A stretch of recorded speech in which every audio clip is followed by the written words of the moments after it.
The Celebrity Edge was the first ship in Celebrity's newest class of innovative and perception-shifting ships. And now, for the first time since they were introduced in 2018, they're on their way to Alaska, and I just so happened to be on the very first sailing. So let's climb aboard a ship I've been wanting to check out for years, see if it's suited for the cold waters of the Pacific Northwest, and most importantly, see if the trip is worth the money.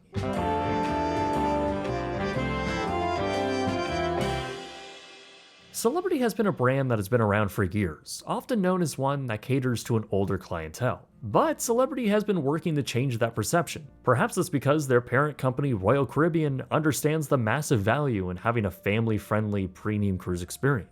We saw this shift most notably in 2014, when they placed an order for 2 new ships that were later unveiled in 2017, the first being the Celebrity Edge. The design they were going with was very bold, and really looked like nothing else sailing at that point. With a parabolic bow, a noticeable look of any traditional balconies, and a massive orange platform that's cantilevered over the side of the ship. Its exterior was crafted by Tom Wright, someone who has a lot of experience in striking land-based structures, like the Burj Al Arab in Dubai and even Oasis of the Seas. Edge's interiors would be brought to life by various other architects and interior designers. It was all a costly endeavor, with the R&D program alone costing the company hundreds of millions of dollars, with the ship itself coming in at over $1.3 billion to build.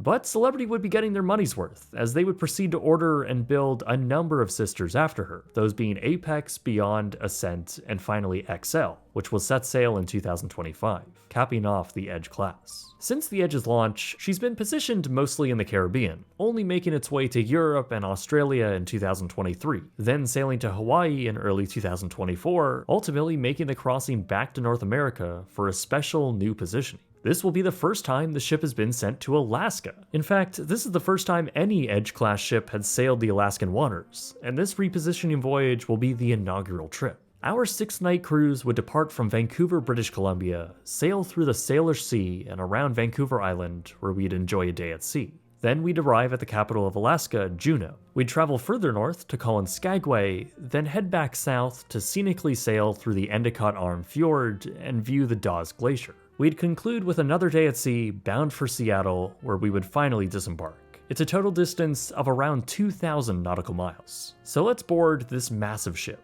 So we got a cabin on Deck 10 in what is called a Concierge class stateroom, and it was mostly fantastic. The design is light and well-rounded with modern technology and smart creature comforts. There's a full vanity area with a stocked fridge with upcharged bottles of alcohol, a few drawers, and a cleverly designed desk that can be tucked away to reveal a full-length mirror. There's also a charging box where you can plug in devices and string the cables through small holes. A very smart and clean idea. Unfortunately, water is not included as it's a $6 upcharge. The cabin also features a decently sized sofa, a full closet that has tons of storage wrapping around it, and a bed with tables on either side. While the sheets were very soft and felt very premium, the mattress itself was pretty firm, well beyond my personal liking. Though my partner Emmy did say she slept pretty wonderfully, though she could sleep anywhere, so I would take her advice with a grain of salt. Unfortunately, there are also no USB-C ports in the room, and for some reason the left side of the bed has no ports to plug in your phone, which is annoying. To make up for it, all of the lights in the room can be controlled via the thermostat in the entryway, and you can make this room really cozy if you want. The bathroom is also very comfortable at a decent size. It has a beautiful design, even though the marble is fake, and has a large shower and some good storage. Though the sink is unnecessarily long, with the faucet way too close to the sides, causing water to splash everywhere, including the mirror. This also frustratingly eliminates a lot of the much needed counter space. But really, the main star of the show here is the infinite veranda. It's basically a large floor-to-ceiling window that allows you to lower the top half down to create an open space to the outside. You just press a button on the left side of the window and the whole glass unit will retract down. It's really quite impressive.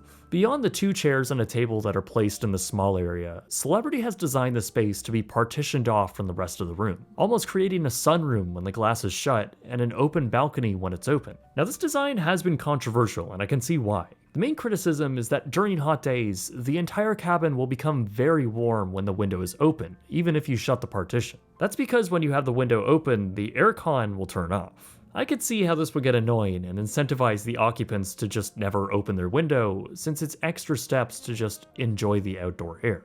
However, I absolutely loved this feature because it was cold outside the entire voyage. This balcony design was truly magical, and as a big fan of floor-to-ceiling windows and spaces, the endless views from our cabin were incredible. Having the ability to open a window and peer out over the scenery and just listen to the ship plow through the waves was fantastic. Both Emmy and I said many times that this was one of the best entry-level cabins we've ever had.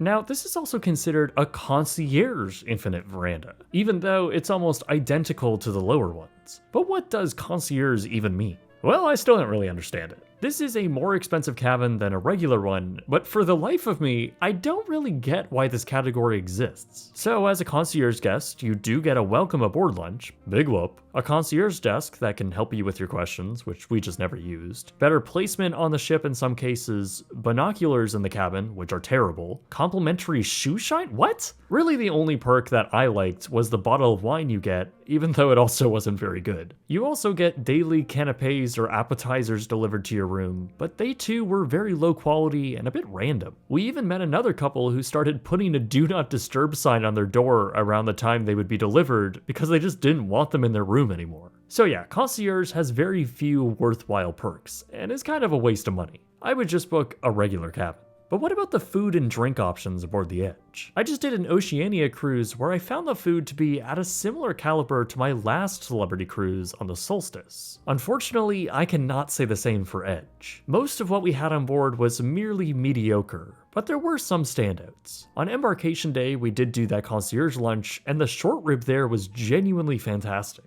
A great start to the cruise. Other main dining room through the voyage ranged from good to just okay. I particularly liked the Cajun cod and the duck, while the various pastas we had, as well as a few other dishes, were just fine. Honestly, it was pretty disappointing, and not a lot of it was really that great. The bread service was always really good though, as were the many appetizers we had, and the noticeably fresh Caesar salads every night. I do like how the Edge has split up its main dining rooms into 4 different restaurants, each with their own theme. They're spread across 2 decks all left, and while they all do share one galley, it's effective in making all of them feel a lot more intimate rather than one large dining room, and each restaurant does have a few unique items on their menu each night. Buffet food though was a bit worse, with a really good selection of options, but nothing I would really classify as premium. With all the many choices there were, not many of them were really all that good, and they all sort of tasted a bit low quality. For other casual eats, there's the Eden Cafe, which actually has some really good sandwiches, like this chicken pesto one, while you can grab healthier bites at the Spa Cafe for breakfast and lunch, again with some pretty decent options. The same cannot be said for Cafe El Baccio,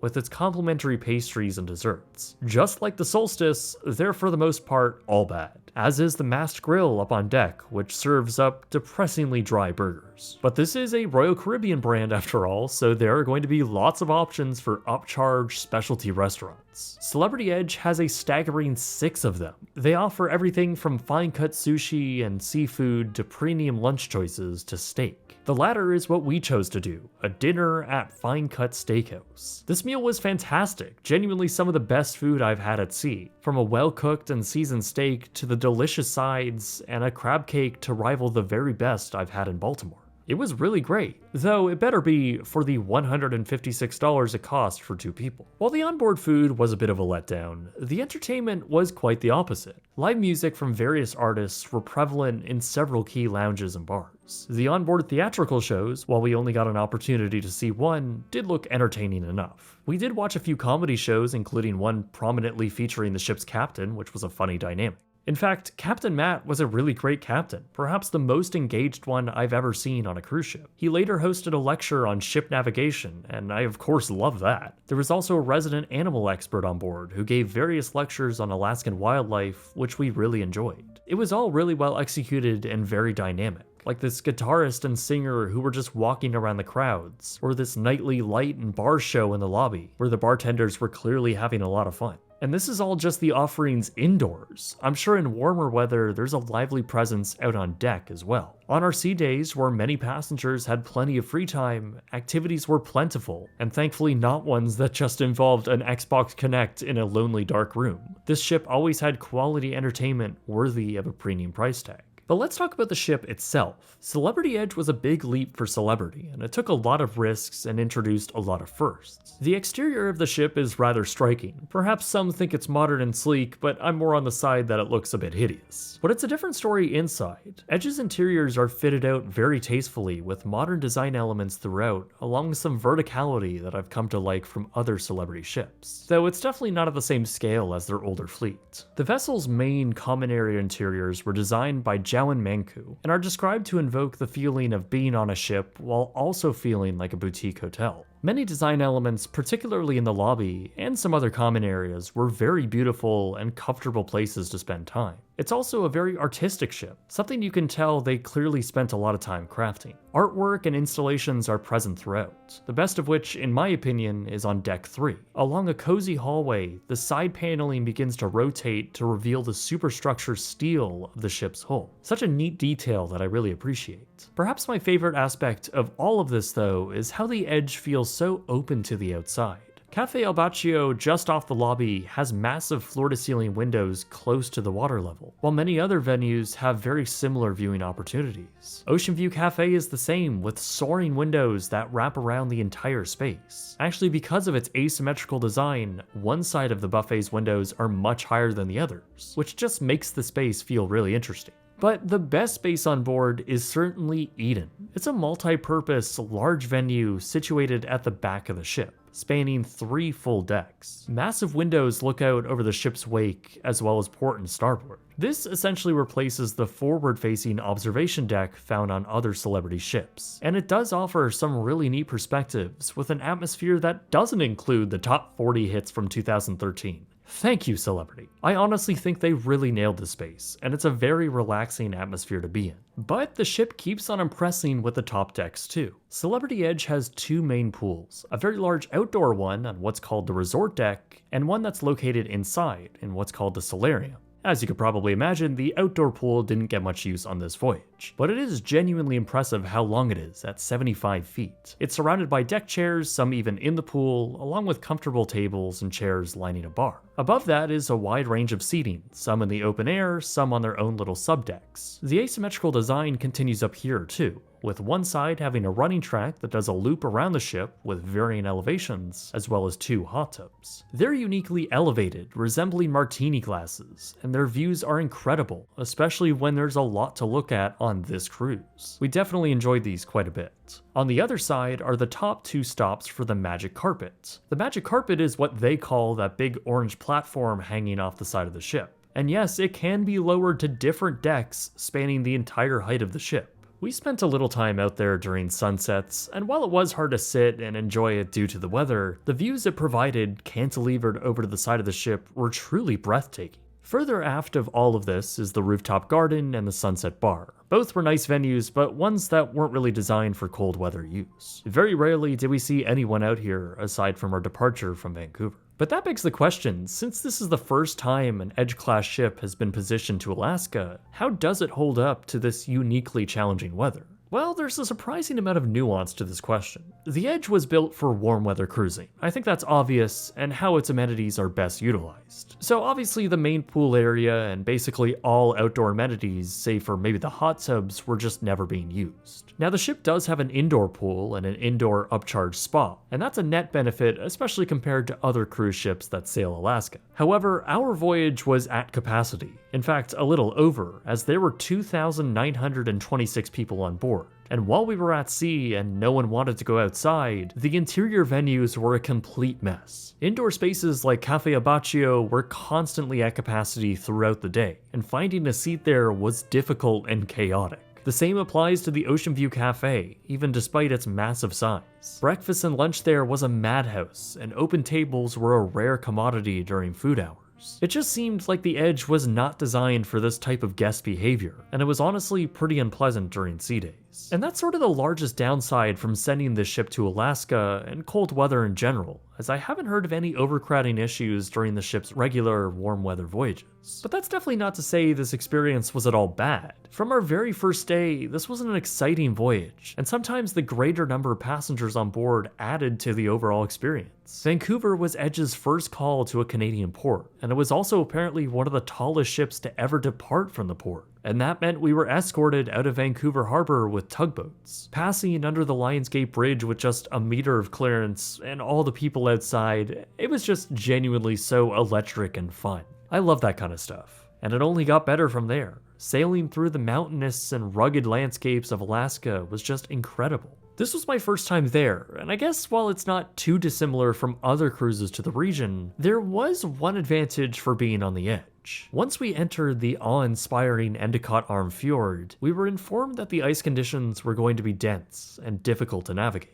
2 ships the previous day called off their journey to the glacier, and the day we arrived, the Majestic Princess only made it a short distance in, stopping 10 miles from the glacier, not even close to seeing it. However, our much newer ship, fitted with 4 bow thrusters and 2 Azipod propellers, is much more maneuverable, and with the bridge team confident they could get us further, we watched them navigate this massive ship around icebergs. In one case, we slowed right down to just a few knots, cutting silently through the teal water, and I'm not kidding, getting just a few meters from the face of a massive cliff.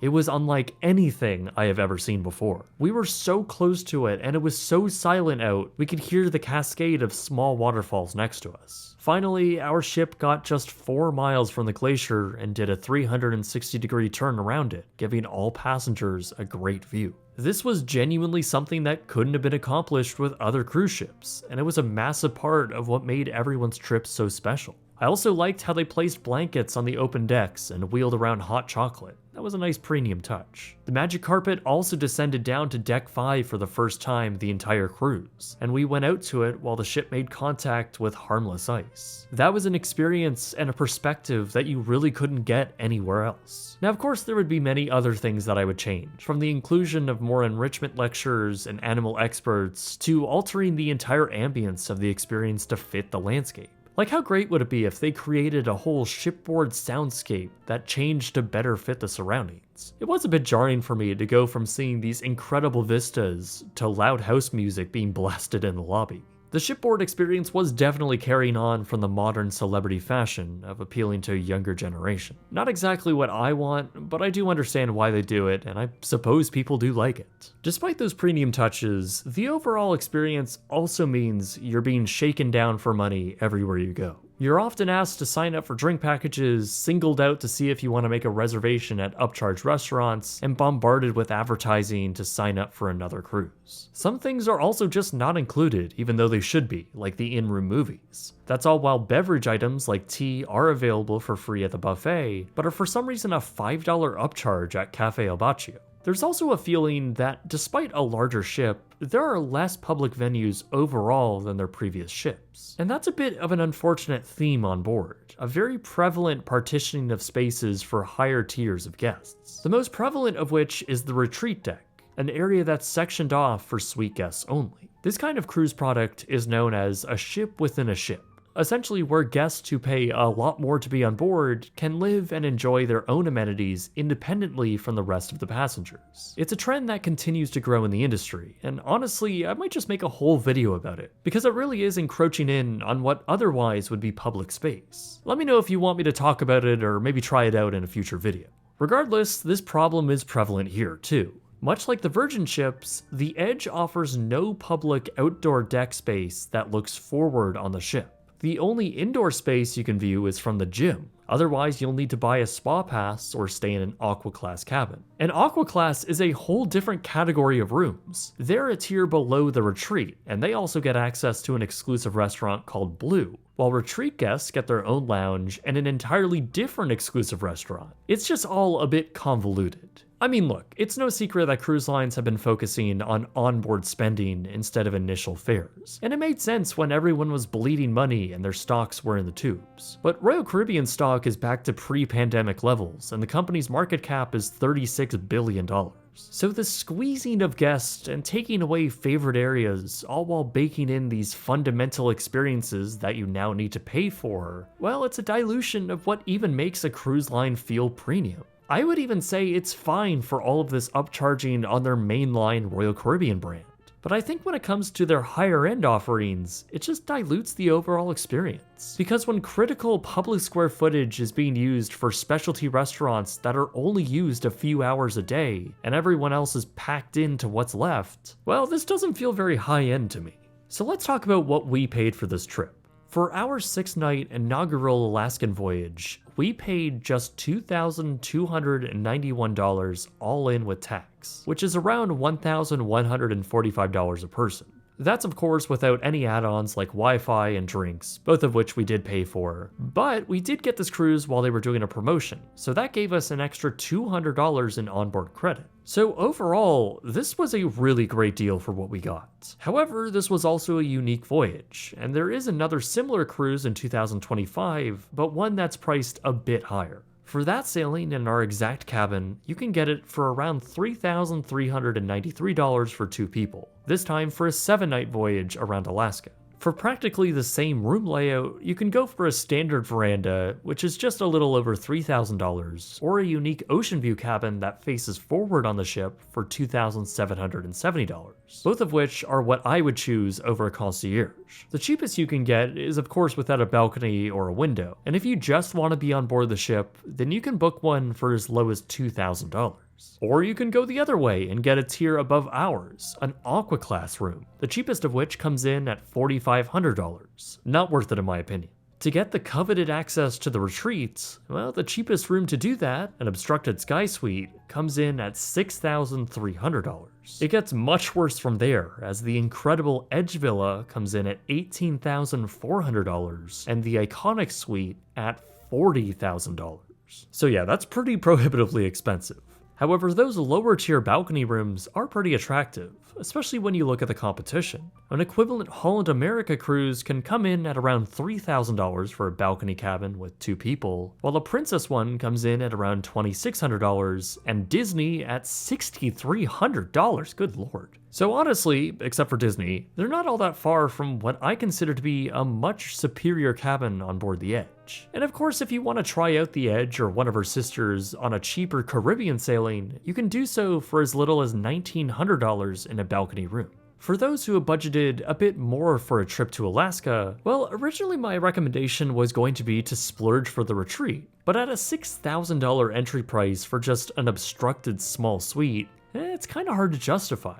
That's especially true when there are many other options to get you into Alaska in arguably more luxury. Seabourn, for example, sails a 450-passenger ultra-luxury ship to more unique and hard-to-access destinations, all for as little as $5,500 for 2 people. So unless you want to get more of a party and lively atmosphere along with a few more amenities, I would just go with Seabourn. So let's break all of this down and give it a Jake's Is It Any Good score. It's focused on 5 categories, each out of 10, for a potential perfect score of 50 out of 50. Let's start with the stateroom, which on this ship, in our Alaskan context, was incredible. It was spacious, had great premium features, lots of storage, and a genuinely perfect balcony system to view the stunning Alaskan scenery. I have no doubt this innovation is more annoying in warm climates, but here it was excellent. However, between the firmer bed and the weird bathroom vanity, along with its limited usability in warmer climates, I'll give it a 9 out of 10. Food unfortunately was not so premium on the ship, as many dishes in the main restaurants were decent but not great, save for a few. The buffet had way more misses than hits for me, and I'm gonna give it a 5 out of 10. The ship itself is really good though. It has a lot of great public spaces, lots of ocean views, and some genuinely cool innovations. Though it doesn't feel like it has as many smaller nooks to relax in like their older ships, and with all of these new upcharge areas, it feels like it has a lot less overall square footage dedicated to regular guests. It's a 7 out of 10. The overall experience though was fantastic. From sailing the straits and seas of Alaska to maneuvering through the scenic fjords, the whole trip was just so memorable. Entertainment was great and everything had a good energy to it. The crowds though were a constant annoyance, and there is no doubt that the experience was hindered by it, so I'll give it an 8 out of 10. Finally, there's value. This was one of the cheapest Alaskan cruises for the season in a balcony cabin, and given it was one of the best rooms that I've ever had on a ship, and the fact that it was the inaugural sailing for a new class here, I mean, this was a tremendous value compared to the competitors. It's a 10 out of 10. That gives the Celebrity Edge in Alaska a really great score of 39 out of 50. That puts it just behind the Disney Fantasy and ahead of the Oceania Vista, which I just recently reviewed. It's also quite a bit ahead of the Celebrity Solstice, a ship that's also positioned in Alaska for the season, though one that suffered from a lack of upkeep. So this was a truly great trip. One that I really had no idea would be so great. In fact, I booked it many months ago mainly because it was one of the cheapest Edge-class sailings in North America, not even thinking twice about it being in Alaska. But the whole trip was just so memorable. We just happened to be staying in Vancouver right when a major solar storm was happening, and we had witnessed the Northern Lights like I had always imagined it in my dreams. We sailed under the Lionsgate Bridge with a ton of energy and transited through some of the most incredible scenery, braving the rain and wind, experiencing unique ports at a higher latitude than I've ever been. So the bottom line is, if you're wanting a newer class of ships, one that brings a lot more energy and has an overall upscale vibe, then I would definitely recommend the Celebrity Edge, especially for the money. But it isn't a totally perfect experience, and there are some heavy pros and cons to weigh. But what do you think? Let me know in the comments if you think this experience was worth the price, as I'm always curious to know. Until my next video, my name is Jake, and thank you very much for watching.